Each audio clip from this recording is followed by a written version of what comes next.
Good morning, everybody. Kicking off live from the hide here at Mount Stewart.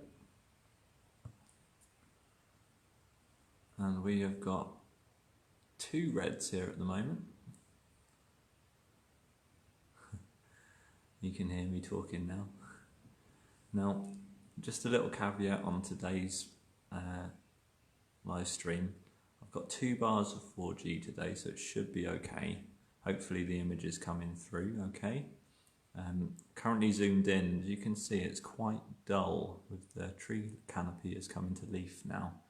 So you can see the camera's having a little bit of a trouble just focusing. So I'm just going to draw out. There we go, just to give it a rest there. You can see we've got 2 squirrels here at the moment. So we've got one on the feed that I was just zoomed in on. The other one is just up in the canopy to the left here, and he'll come down again in a moment. So, good morning to everybody. Started a few minutes early just because the red squirrels are here. I hope everybody is well at home. Good to see you. Ask your questions, check in. Good to see all the regulars returning. Good morning, Jenny. Morning, Anne. Morning, Patricia. Morning, Lisa. Good morning, Jane. Good morning, Alison. Good to see all our regulars joining us today. That's fantastic. So, as you can see, the woodland floor is awash with bluebells now. So, our first live stream from here was it 5 weeks ago now? I think it was, possibly. There you go. Tree canopies in full leaf now almost, so it has gone a little darker, and you can see the camera's having a bit of a trouble focusing, but it's looking all right. So we'll just zoom in a wee bit there, and we can see one of the reds there now just having a wee nibble. So as with all the live streams, if anybody's new watching, ask your questions. I can see them coming through there, and I'll be happy to answer them, and I might obviously miss the odd question here and there. So I'll come back through the comments after the live stream and answer any questions that I've missed. But yeah, do keep them coming in. Good morning, Andrew. Good morning, Derek. Morning, Tanya. There's another red. He's just up behind on that Scots pine. He's up the tree there somewhere. But we'll go back to this chap for the moment. So I haven't got the stabilizer with me today because I can't really carry it the whole time, and it's not keeping a level, but so I've just got the tripod today. As long as I'm not touching it, it stays relatively still. Good morning, Heather. Good morning, Amanda.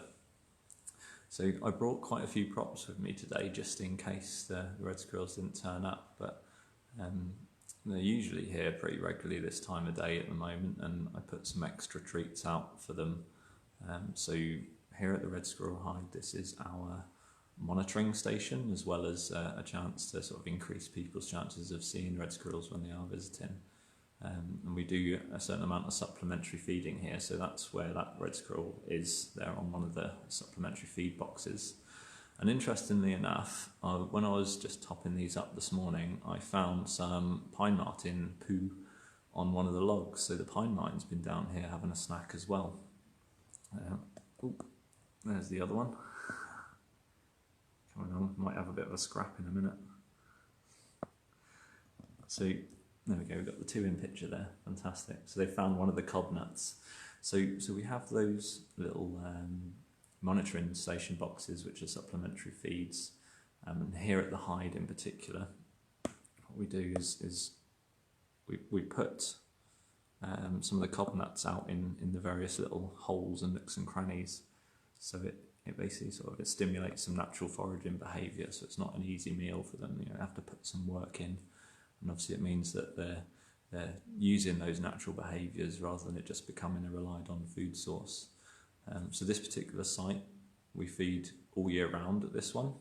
We just change the mix a little bit of what goes in. So we're just sort of weaning down from the winter high fat mix at the moment. So spring is a bit of a lean time of year between sort of the autumn winter food sources have dried up, and if spring is late, some of the sort of the spring and summer food sources don't come in yet, but spring is well on ahead here, so they're all looking fantastic. And one of the reasons we've come back to the hide today, there's two of them there on camera, snuck around the back of the tree. One of the reasons why we have come back here today is because we have to try and keep up with them today.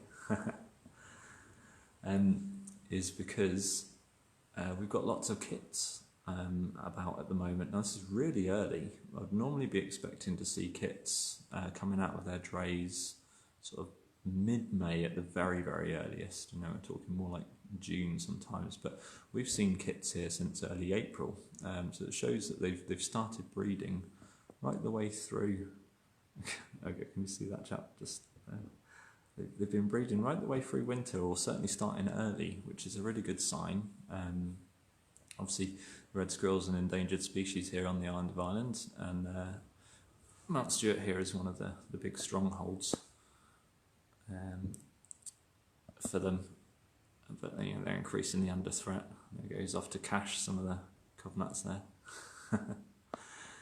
So, just want to flick through some of your questions here, because it's always nice to get the questions in. It helps steer the conversation a little bit. Good morning to any of the new viewers who've just joined us.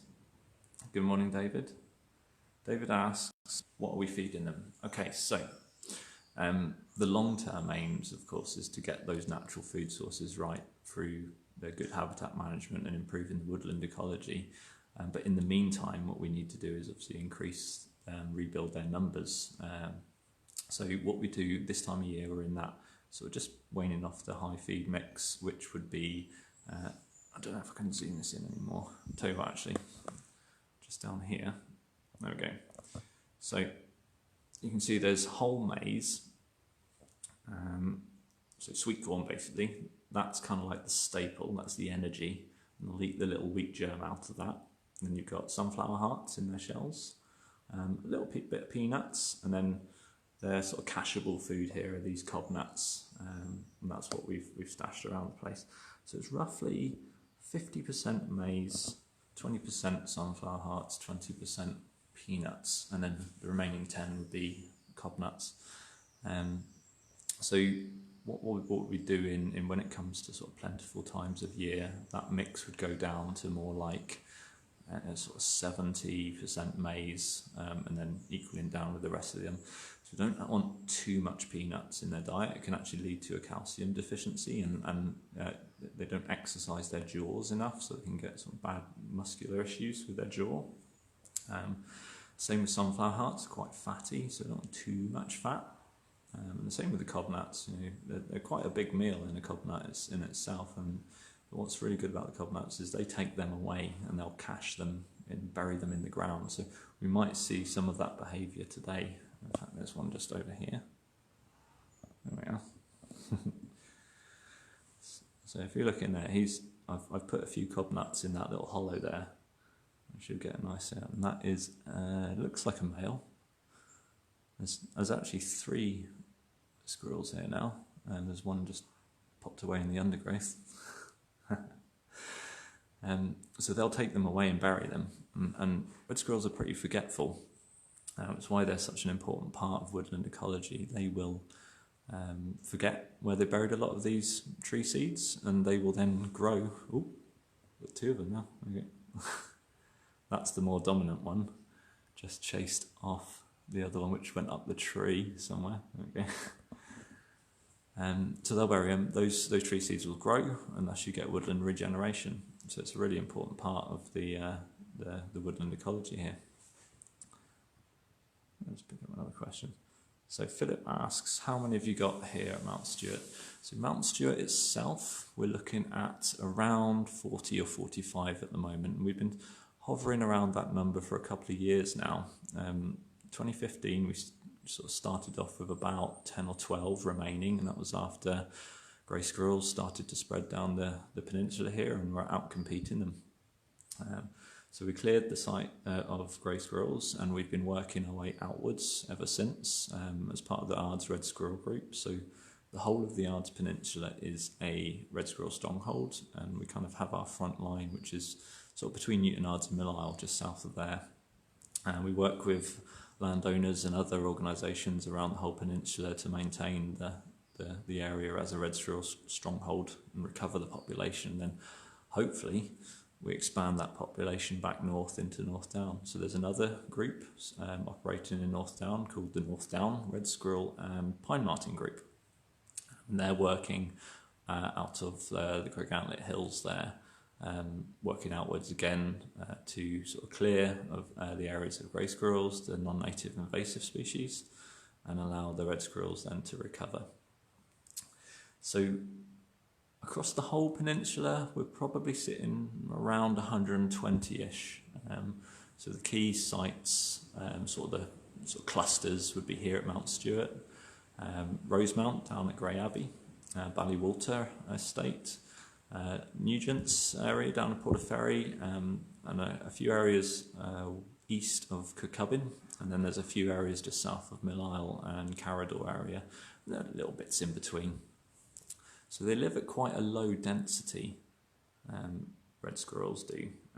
You're looking at, it's about 1.5 red squirrels per acre max, and compare that to the grey squirrel, which would be bigger, breeds more often, has a broader diet,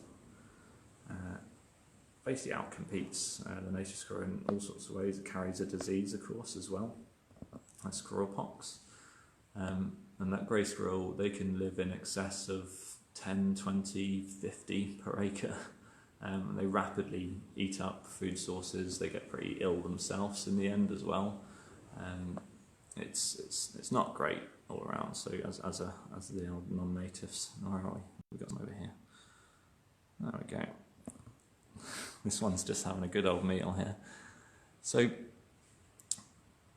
let me just pick up a couple more questions. Yeah, there we go.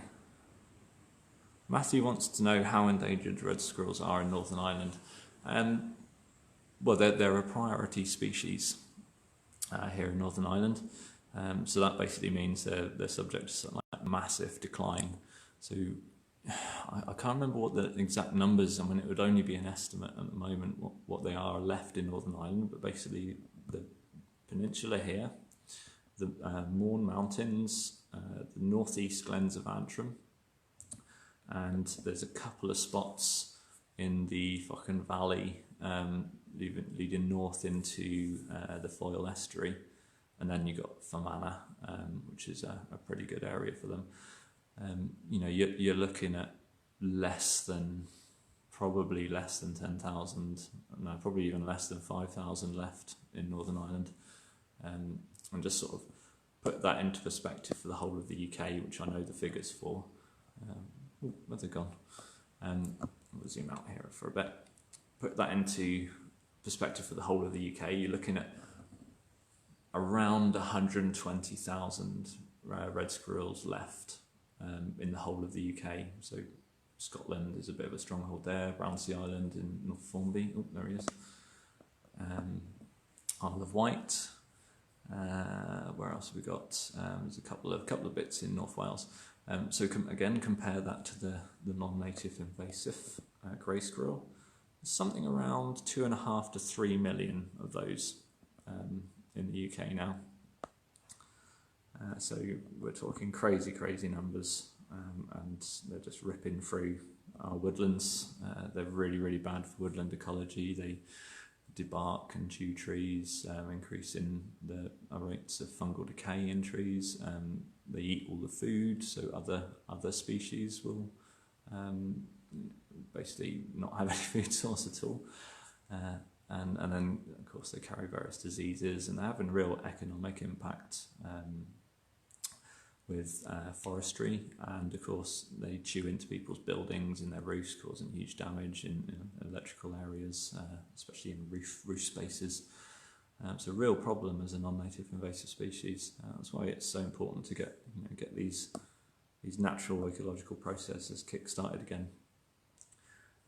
So in Northern Ireland, it's at least 2.5 2.5 to 5,000, I would say, probably less, a lot less than that. There's nobody really knows exactly for Northern Ireland. An island as a whole is not much better, really. The red squirrels are isolated to pretty much the western seaboard of the island.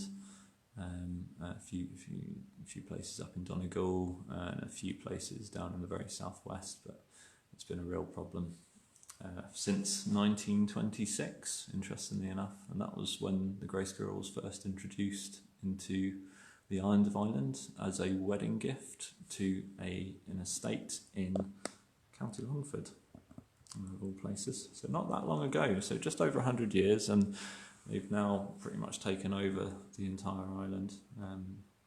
There is some light at the end of the tunnel with all this, and we'll probably pick up a little bit of a chat on this. I mean, this is a big success story right here, of course, that we're rebuilding the population of reds here on the Ards Peninsula. So good morning, Nicola from Ballymoney. Karen asked what happened that the numbers dwindled so drastically. The grey squirrel that's the ultimate reason, and you've got obviously smaller sort of added issues along with habitat loss and fragmentation of woodland habitat and overall woodland condition decline. That would be the other key factor. But the main reason is the non-native grey squirrel, and it just outcompeting the red for resources, food and habitat and nesting areas and so on.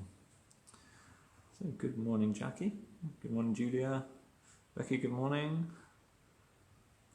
Becky says, have you popped out some deer antlers and cuttlefish bones out yet? Good for replenishing calcium. No, we haven't actually. I keep meaning to pop some out if I find any. So if anybody's got any deer antlers at home that are relatively fresh, or find some cuttlefish bones, I'd love to have them, because the red squirrels will have a nibble on them if they feel they're a bit lacking in calcium. Yeah. If anybody has any, let us know, and we'll see if we can get them collected up. Right, what have we got here? So Elizabeth says, oh, this is brilliant. We love red squirrels in our house. I let my daughter's teacher know this, so she's on the case and wants to share it with the rest of the class. Yeah, that'd be great to have kids watching, and be very happy to answer any kids' questions.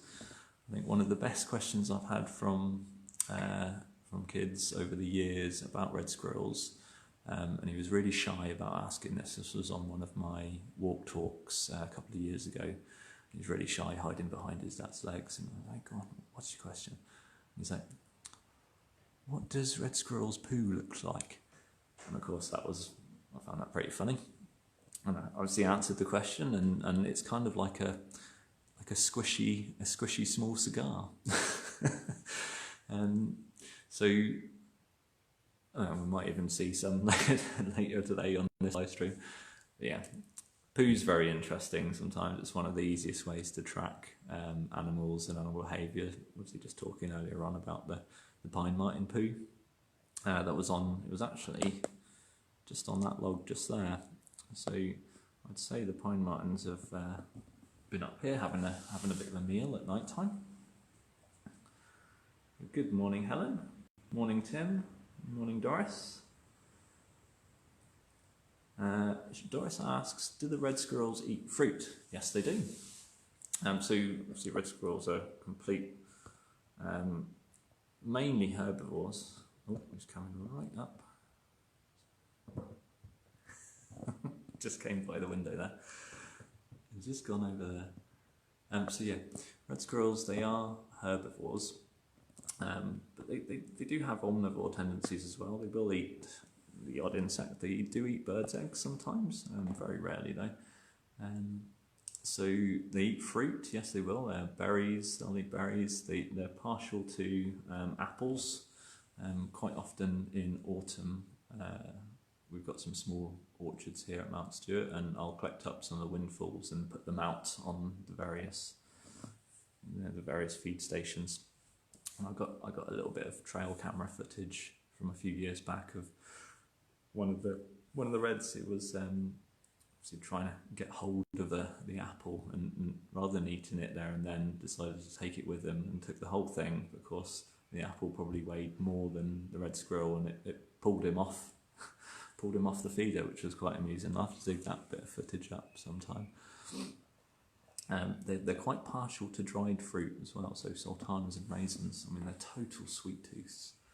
If anybody was watching the one of the Mount Stewart moments I put out earlier in the week, they love to take the nectar pouches off the back of I'm just looking whether it's off the back of the rhododendrons here in the gardens.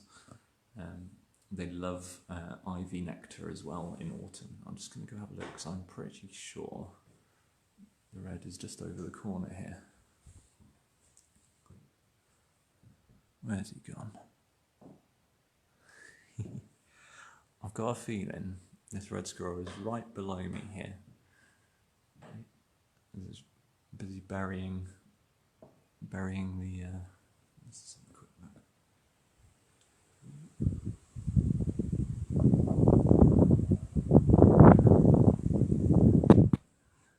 I'm sure I'll be back in a minute. So there's 3 of them here at the moment. Okay. So I'll just pick up. Michael Carson says they saw a black squirrel in New York, so that would be a completely different species. Probably would have been exactly the same species as the North American grey squirrel, which is the one that we have here, which is the invasive species here. They do have molestic forms, so it's just like a different coloured of the same species. Yeah. So I mean, interesting enough, in North America there is a red squirrel in North America, but it's not the same species as the Eurasian red squirrel. So the one in North America is also known as the pine squirrel. I think it was they did a little sketch on it when Springwatch was in Oregon. I think it was last year.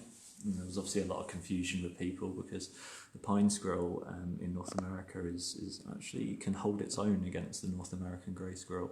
And people were saying, oh well, grey squirrels and red squirrels can live perfectly fine together, but completely different species here in Europe and UK and Ireland, and they most certainly can't. So we've got a little bit of a lull here. This is probably a good chance just to have a look at some of the signs that you can do when you're out walking here. So I'll just turn the camera around a second. There we go. So when you're out in the woodlands of Mount Stewart or anywhere, there's lots of different signs that you can look for. So more often than not, when you're in the pine woodlands and so on, you'll see the likes of these pine cones. These are spruce pine cones, and then you've got some young Scots pine cones. Basically, what you're looking for is all the chippings that come off. They'll sit up the tree and they'll prise these apart to get the little pine nuts inside.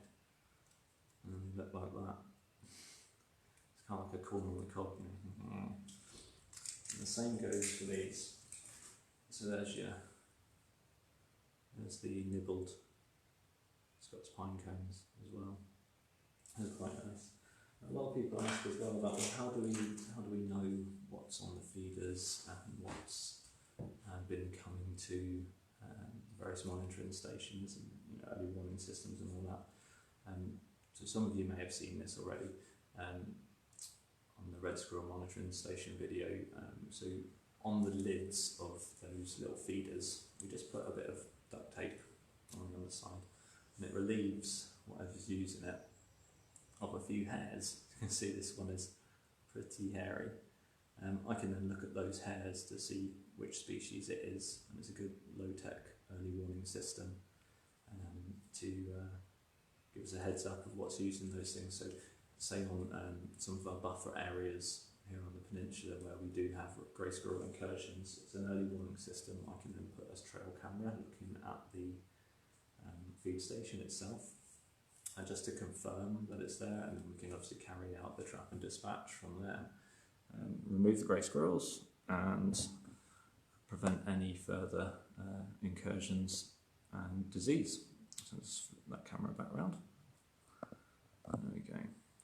So something's upset the squirrels. They've nipped off into the canopy. So hopefully they'll be back in a minute. So, Charming Jess asks, good morning. Red squirrels mix among people in parks in New York. So again, that's a completely different species in New York, and what you'll find that's still the North American grey squirrel, but they can look a little sort of rusty coloured.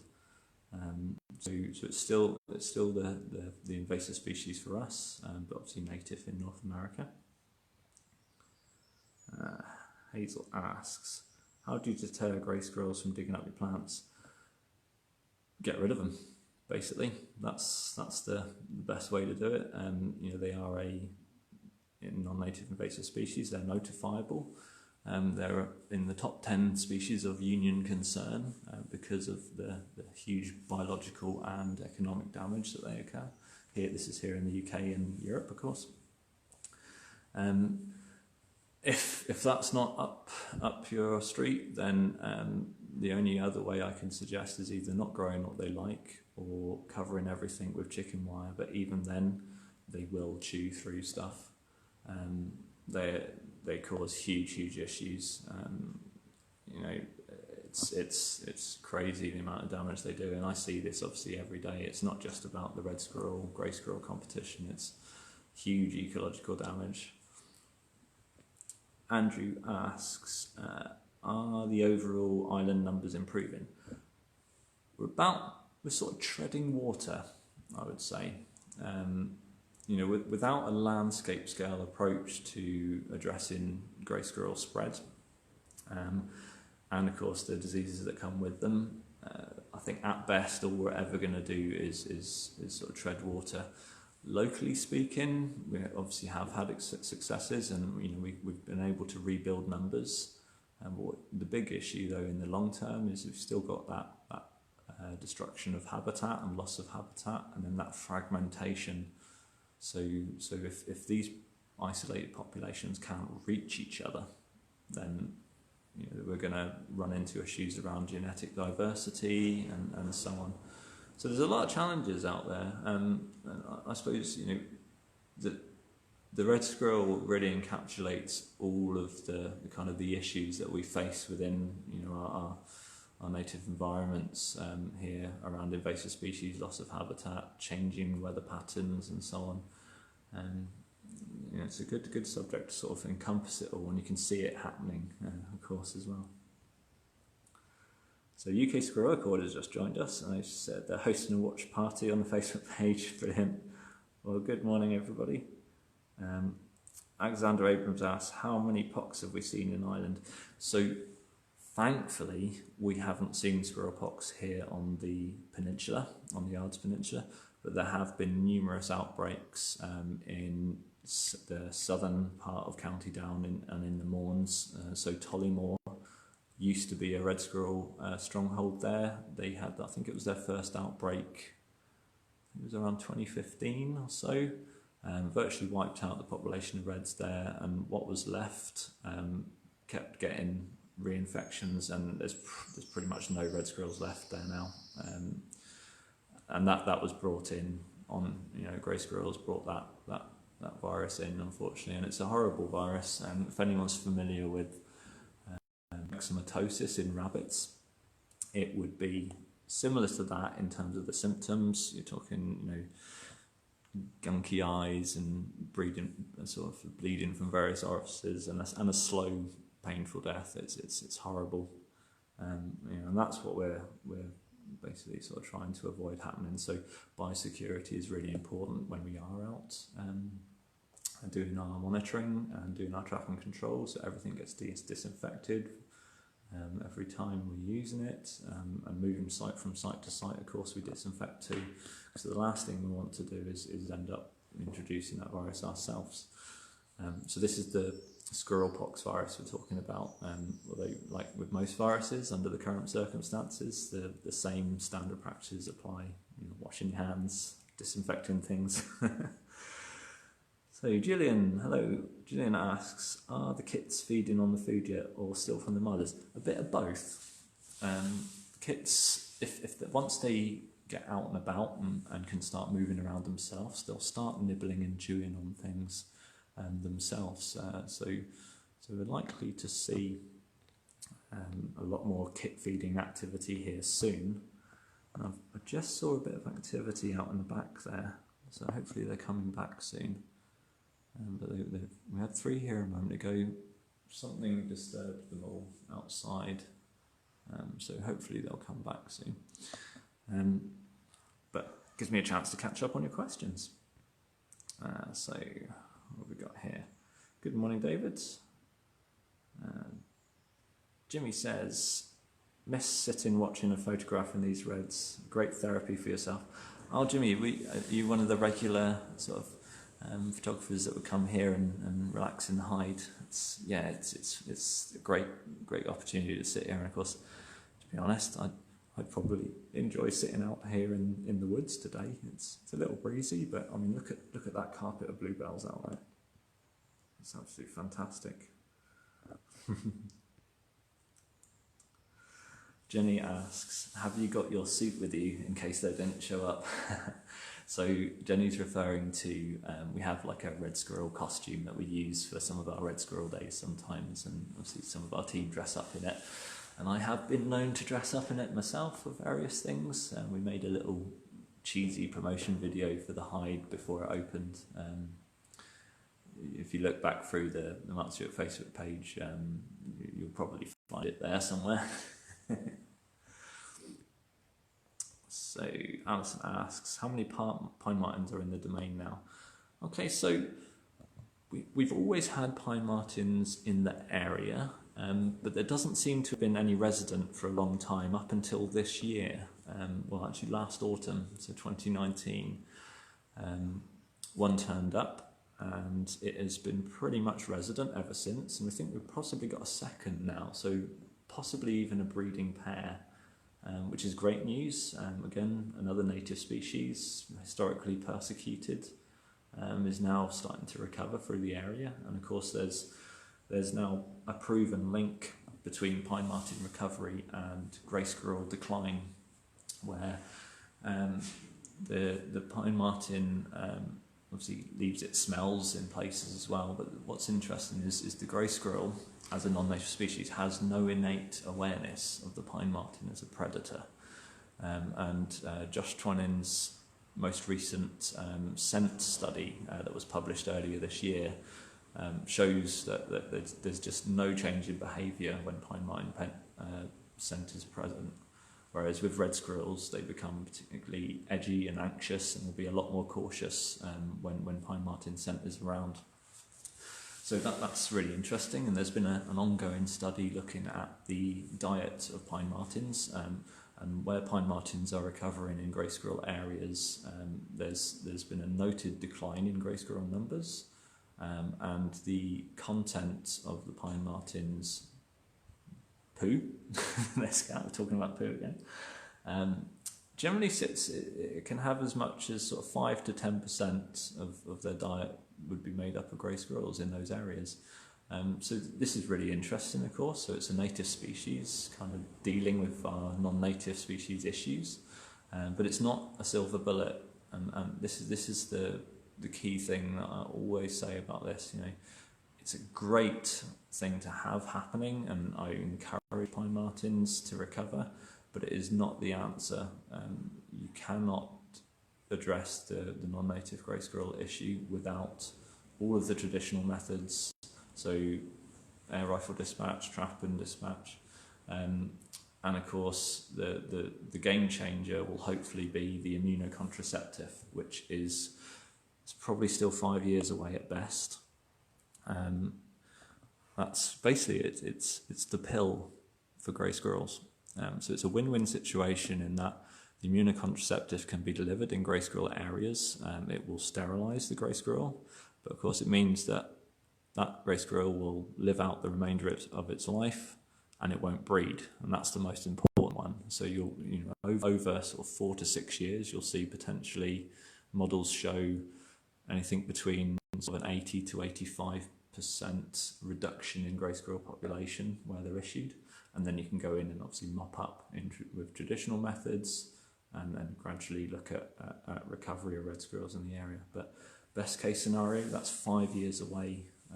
It needs to go through its trials, it needs to go through approvals that we're not going to introduce another problem, and of course it won't be able to be used in any areas where red squirrels are present, or even like buffer zone areas where they might be present, because the last thing we want to be doing is sterilising red squirrels. So there is light at the end of the tunnel with the whole issue of grey squirrel and non-native invasive species. There's lots of things going on. So yeah, I mean, I'd love to hear in the comments here anybody who's got red squirrels in their area, or memories of red squirrels. I'd love to hear them. I'll pick up a few more questions here. Alice wants to know when the squirrels have their babies. Okay, so I take it Alice is your daughter, Cara, is it? Okay, so Alice, red squirrels have their babies, and their babies are called kits. They will be breeding at least once a year, and if it's a good breeding year, they'll breed twice a year. So this is looking like a really good breeding year so far. I'll just spin the camera around because there's not much going on outside right this moment in time. So the kits, they will have as many as maybe sort of 3 to 5, maybe 6 kits in a dray, the red squirrels. Generally speaking, only maybe 1 or 2 of those will actually survive to leave the dray. They'll be breeding, sort of mating around January, then you're sort of looking at the first kits coming out normally mid-May, certainly here in Northern Ireland, but they've already started coming out, so it means they've started breeding earlier. And then if all things are good, you'll then have a second round of breeding where you'll have a second round of kits will be coming out around late August and into September. So one of the things that we do here with all the monitoring of the supplementary feeding, one of the big aims here with all of that is, of course, is to make sure that those kits, especially those second brood kits that are coming out quite late in the year, increases their winter survival rates. Just think, if it's a harsh winter and you're a late bloomer out of the dray, you may not make it through that first winter, and we're really obviously important that we rebuild the numbers as soon as possible and as fast as we can. But striking that fine line, of course, that the balance between a supplementary feeding being supplementary and not just not actually a relied on food source. So that's a real challenge sometimes, of course. We don't want them to get too complacent with food, and obviously don't want them to grow beyond their natural carrying capacity of their local area. So we want them to expand. That's fantastic. We can hopefully link up those corridors for them to expand out as well. That's the medium and long-term plans with red squirrel conservation, so reconnecting those habitats. I've seen one again just out here. They're skulking around outside. Let me just spin the camera around. They're out there. I keep seeing a tail just up over the brow, just over there. So hopefully we'll see some soon. So Andrew asks, is there anything we can do generally to help red squirrels recover? Sightings. So monitoring, so sightings, so reports of where they are and when they are, where they are, is so data, so intelligence on where the populations are, how they're doing. That is the biggest thing that helps in red squirrel conservation, because if we don't know where they are, we can't help them. Equally enough, of course, it gives us really good information about where they are and their numbers and their condition. So yeah, like half of a conservation battle when you're trying to rebuild a population like the red squirrels is the data on how their population is actually doing. So this is why I keep saying, like, you've seen a red squirrel, fantastic, report it. Let me know, especially here on the Ards Peninsula.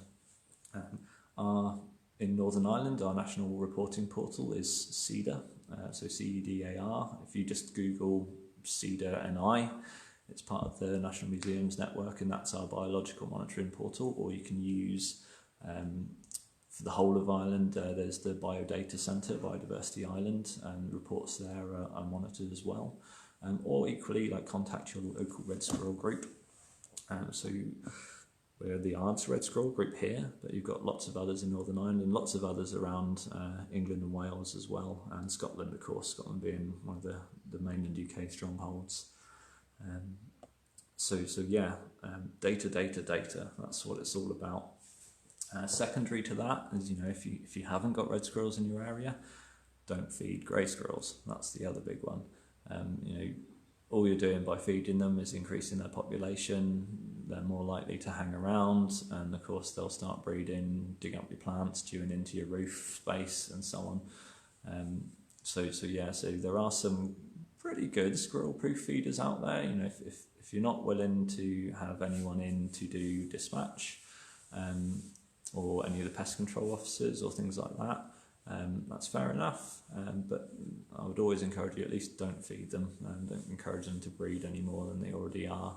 They don't need any support in the slightest. So with that in mind, there's a couple of good... Oh, hey, just a minute. There's a jay has just turned up. Oh, there it goes. Beautiful birds. He might come back in a minute. There's all sorts going on here. We had the sparrowhawk here last time when we did the live stream from here. What was I saying? Oh yes, squirrel-proof feeders. Yeah, so there's some really good ones. The ones with cages around them don't seem to work that well, but there's some quite good motorised ones that basically the squirrel will try and hang on to it, but it turns and spins them off, that's quite good, but it does end up having, there we go, it does end up having food spilling onto the ground, so they end up still getting food.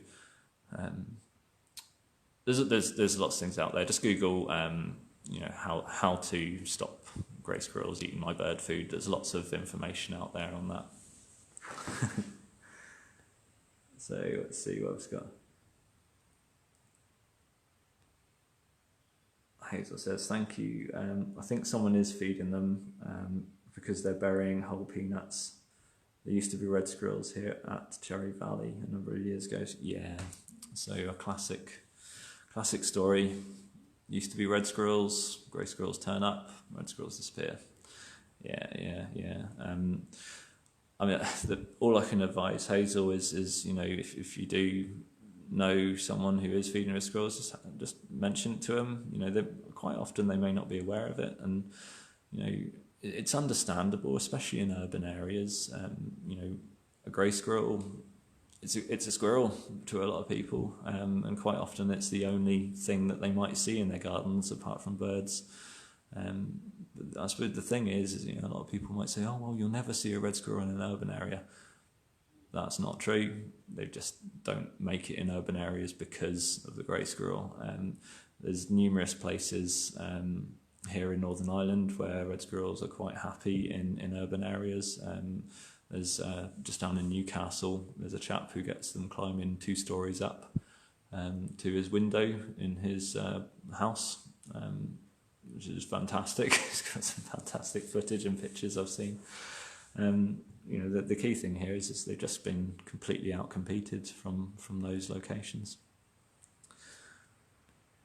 So Jane says, my husband wants to know how many in a litter. I think I've probably answered that. So 3 to 6, best case, but generally only 1 or 2 actually make it into adulthood.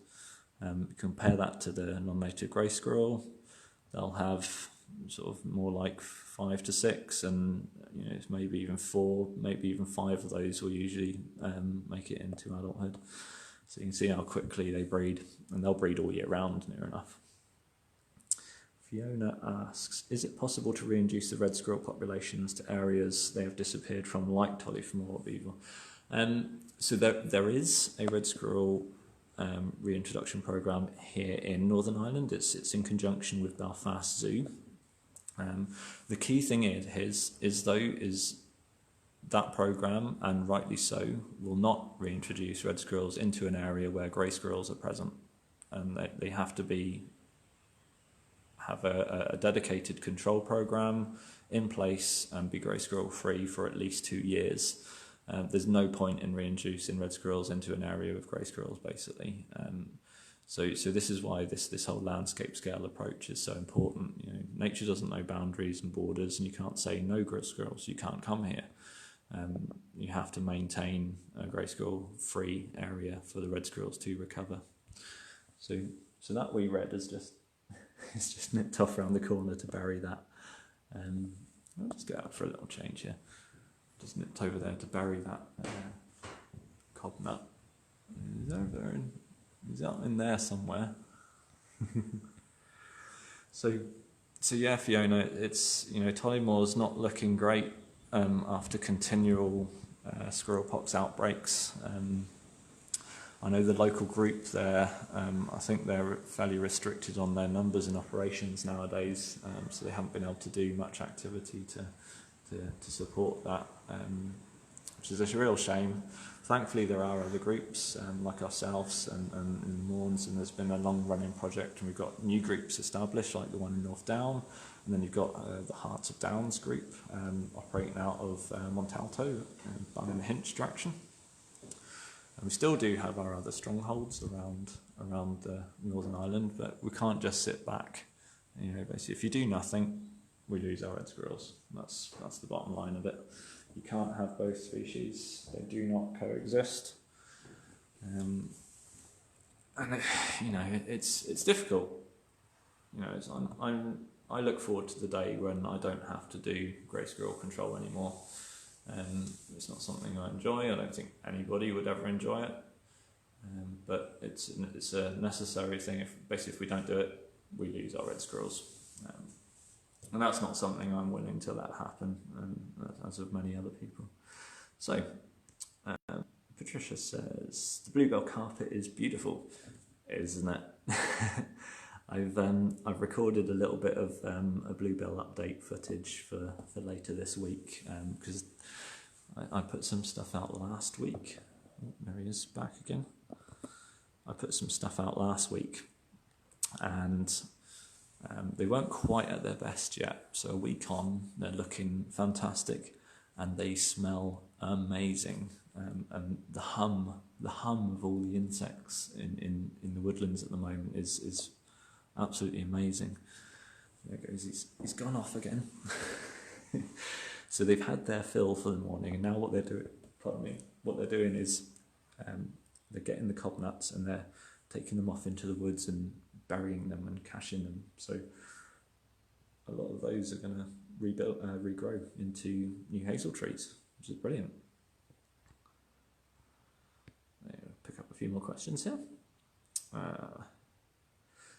Yeah, UK Squirrel Court. So if anyone is interested in finding out more information about the oral contraceptive, so this is the immunocontraceptive I was talking about, so the research project. So this is for, it's a way to reduce and control and hopefully remove the grey squirrel population through a contraceptive method. There's a link in the comments there, they've just put it in there. It's a really, really interesting project. Fantastic delivery method on this project. So what they've done is they've bound the active contraceptive sort of compound to pollen. So there's a particularly spiky type of pollen. I can't remember which pollen it comes from. And what it does, so that gets then sort of mixed in with a bait. It could be anything from Nutella to sort of soaked grain or something like that. And when the grey squirrel ingests that immunocontraceptive bait, it sort of microscopically scratches the esophagus, and the compound can then be absorbed into the bloodstream. That's the primary delivery method, and it's really quite interesting how they've come with that. But getting it to the grey squirrels without other things eating it is the real challenge. But yeah, so there's a link there in the description from UK Squirrel Accord about the fertility control. So click it if you want to read up on that a bit more. It's really quite fascinating. So Shannon says, I only saw a red squirrel once in Tullymore. Yeah, Tullymore used to be a fantastic place to see reds. Someone mentioned Beaver Park there, just South Belfast. That used to be a red squirrel stronghold only 10 years ago. Grey squirrels moved in, reds have gone. that was a crying shame. You know, that was right on the doorstep of Belfast, and you still had, you know, it was walkable and cyclable distance from the city, and you could have seen red squirrels still. But yeah, no action for grey squirrel control in Beaver Park. And the same with Tollymore. In comes squirrel pox with the grey squirrel, and the reds have gone. They've died. Unfortunately, it's a crying shame. But it's nice to know that you've got that memory there at least, and maybe some point in the future we'll see them back there. If, you know, especially if the landscape control methods come online, and you know, if this becomes, you know, a full countrywide project. So Fiona says, about 45 years ago, I remember regularly visiting Tollymore, and the large trees along the entrance always had red squirrels hopping about. Yeah. It's you see how fast it can happen. So Tollymore had a huge stronghold of red squirrels up until about 2015, and when 2015 came on, the grey squirrels, there was a real surge of grey squirrels in the area, and with them came squirrel pox, and that basically decimated the red squirrel population there, and it's never recovered. Actually, not 100% sure, but I don't think there's actually any reds left there at all now. But hopefully, I mean, it's close to other populations, so if the area is kept clear, then hopefully we'll see red squirrels back there again. And that red is it keeps nipping off down here, carrying the cob nuts. So hopefully we'll see him back in a minute. So Emma says, we saw 3 squirrels and their babies on the back of the cafe area in the tree last year. Oh, was that here at Mount Stewart, was it? Never managed to see any at the Hide. Yeah, the Hide's an interesting one. It doesn't guarantee squirrels here, of course. You know, they're wild animals. They will, you know, be all over the woodlands here. So we've got 600 acres of woodland across the 1,000-acre estate here. Certain times of year, you're more likely to see them here. So, you know, winter and into spring, when the food sources are a little slim, you'll more often see them here. And of course, you know, sometimes during the days here, it does get a little too busy, and then, you know, they stay away, they get disturbed. But yeah, I always say to people, you're just as likely to see reds here out walking the trails. Just look into this canopy, especially on a still day. Listen as well. You'll hear them rustling and going through the canopy of the trees. Mel asks, are they becoming more elusive with us humans? So they were more elusive when people were here. They're probably more numerous here now, all the way through the day, because there's less disturbance. But at the same time, you know, this hide has been here for, I think it's 3 years now, and the red squirrels are, you know, they're growing up with the hide here, and they are sort of getting used to a certain amount of sort of human activity and presence.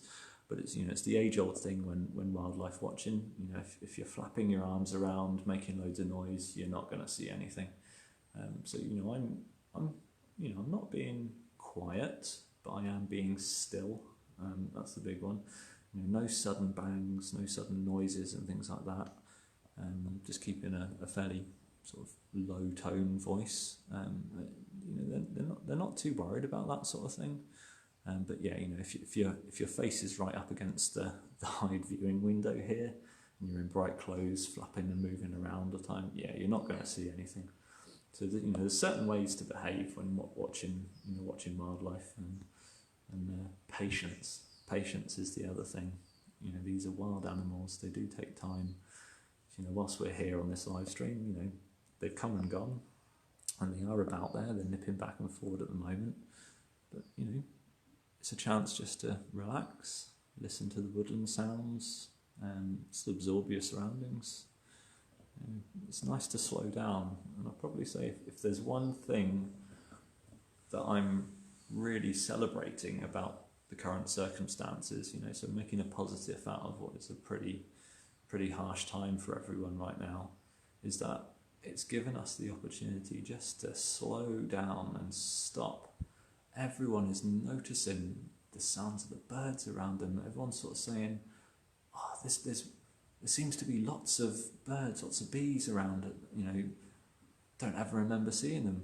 Well, in the bigger scale of things, populations are really bad at the moment, everything's in massive decline, but in these current circumstances right now, people are actually noticing what's around them, what's right on their doorstep, what's right in their face, and that's something really quite profound.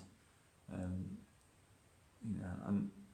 I mean, it quite nicely segues on to one of the things that us as the National Trust and the other ENGOs, the Wildlife Trusts, RSPB and so on, we're asking for, we don't want to go back to normal, we want a new normal.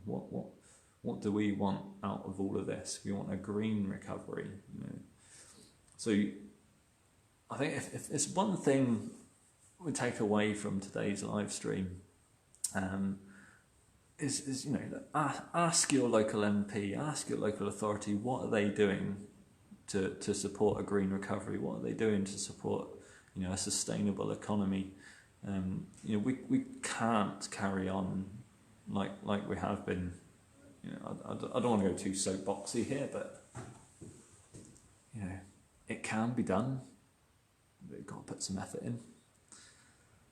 So yeah, anyway, I'll get off my soapbox. So, what did I say? So Jane Brown says she has seen grey squirrels around the carriageway near the city airport.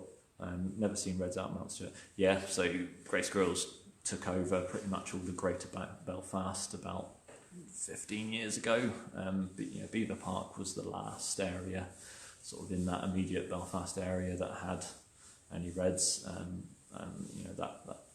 They were gone by the mid-2000s, which is a real shame. Yeah. So unfortunately, our urban areas act like big corridors, and there's so much food around for them in the bins and in people's roofs and so on.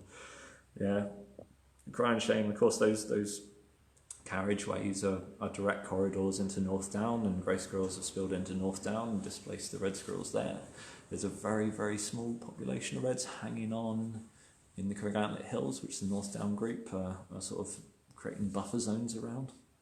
I think there's a couple left at Clandeboy as well, but they're talking, they're surrounded, and it's really hard to defend an area on multiple fronts. It's quite easy for us here at Mount Stewart and the Ards Peninsula, because it's a peninsula. Back. Because it's a peninsula, it's easy geographically to defend. Just looking at those ear tufts blowing in the wind, it's brilliant.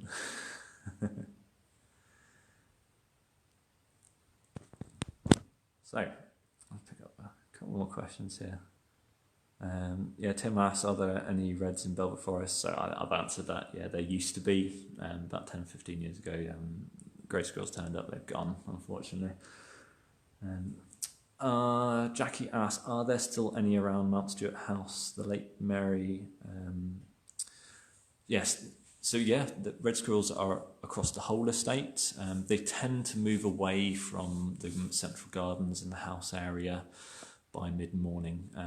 Too many people around, it's too much noise, but we, as staff and volunteers, when we are here, we see them all the time. Every morning the gardens team always see them in the afternoon, morning.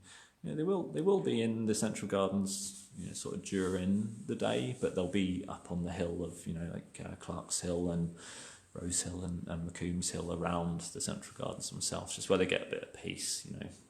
It does get busy here, of course, so that and the wider woodlands. I'm just waiting to see that this red squirrel, he keeps coming back and forward over here, burying all the cub nuts. So let's see. Alison says, we're beginning to see the reds come down into the garden again as we work. Oh, fantastic. Where are you based, Alison? Are you here on the peninsula as well?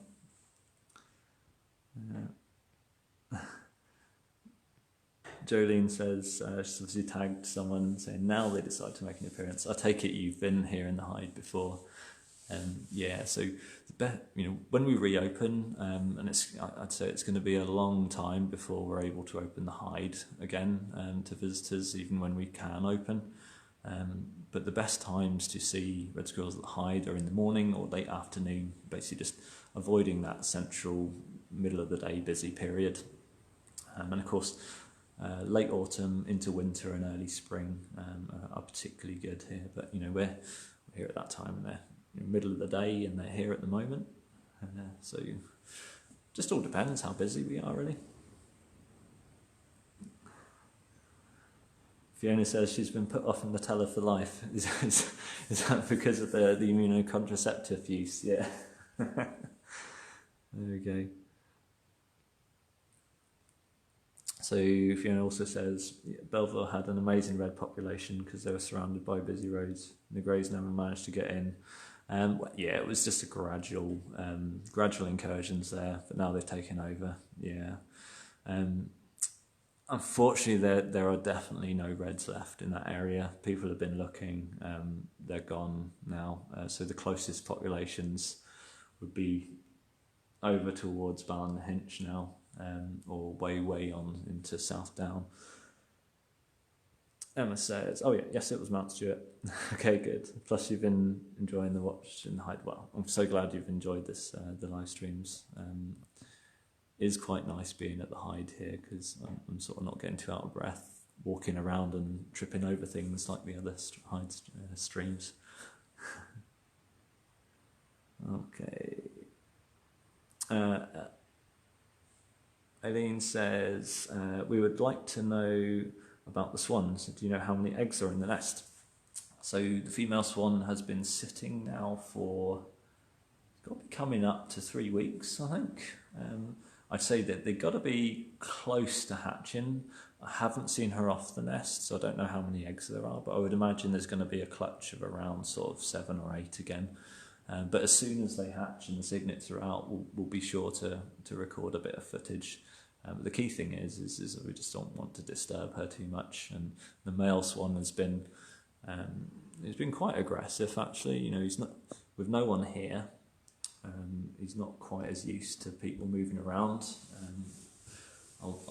If anybody's had a look on my Twitter feed, I put up a clip of the male swan stomping it across the lake when I come up to the edge of the lake. So I'm trying to pop by the lake at least once a day just to, sort of get him a bit more used to people again and soften him up with a little bit of barley. He's, it's rightly so, but once the cygnets hatch out, and I'm sure he'll calm down a bit. There we go. So, just picking up, Leslie's loving those tufts, aren't they awesome? Yeah, got to love the ear tufts. Hi there, Elizabeth. Okay.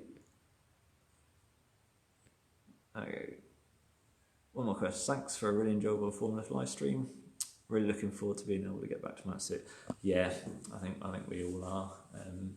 It's kind of been bittersweet, us being closed. It's nice not having everybody around. I'm not going to lie. The wildlife are really enjoying it too. But at the same time, if this is why I'm doing these live streams here, being able to bring this to you, because people can't come here at the moment. We recognise the importance that nature provides for people and outdoor access. It's fantastic physical and mental well-being benefits. So as soon as government advice changes, we'll be looking at how we can reopen. But until that happens, we remain closed, unfortunately. So hopefully these live streams have been a little respite from it, and the same with the Mount Stewart moment. So I'd like to do my part to sort of help everyone along as best I can. And I'd say this is probably us drawing to a close on today's live stream actually. So thank you everyone for joining us, and we did see the red squirrels. They've been back and forward out there the last 10 minutes or so. So there's plenty of other clips from Mount Stewart and commentary and just nice silent woodland wildlife sounds. And if you follow the Mount Stewart Moment hashtag, just click that on Facebook or on Twitter and on Instagram, and it will bring up all the various Mount Stewart Moment clips that are out there. We've done a few behind the scenes things recently, sort of the back house and the biomass, for example. And next week's live stream is from the gardens, which I know so many of you have been really looking forward to. I've managed to convince, it'll either be Johnny or Tim who'll be along with me to have a stroll through the formal gardens. We can't do anything around the lake live because there just isn't enough signal, unfortunately, but formal gardens, we get signal there, so hopefully we can have a stroll through those next week. So that's the Tuesday the 12th at 11 o'clock again. I'll change the event listings, and yeah, we'll see you there. So thank you very much, everybody. I'll pick up any questions I didn't answer in the comments over lunch, and best wishes to everyone. I hope you're all well, and see you again soon.